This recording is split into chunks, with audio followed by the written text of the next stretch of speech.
نرگس ایک ناچنے والی لڑکی تھی، میں اسے حج پہ لے گیا،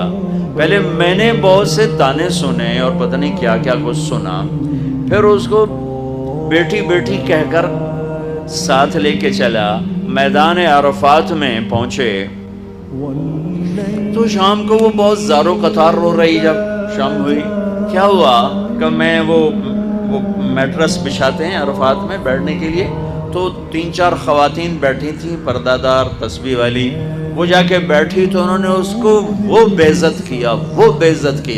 کہ اٹھ جاؤ یہاں سے، تم اس قابل نہیں ہمارے ساتھ بیٹھو۔ ہائے ہائے ہائے، کہ میدان عرفات میں تو اللہ کہتا ہے میرا بندہ آج اتنے گناہ لے کے آ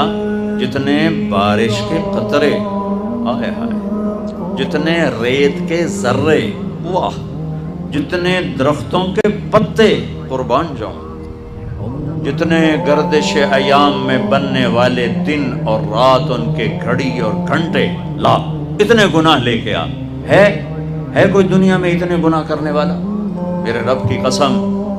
ساری دنیا کے انسان مل کر گناہ کریں تو اتنے نہیں بن سکتے، اور میرا اللہ یوں ایک مرد ایک عورت سے کہہ رہا ہے آج میرے دربار میں آ، تو آ گئی تو آ گیا، لا کتنے ہیں؟ بارش کے قطروں کے برابر، جی ہاں، درختوں کے پتوں کے برابر، ریت کے ذروں کے برابر۔ اچھا ایک دفعہ کہہ یا اللہ معاف کر،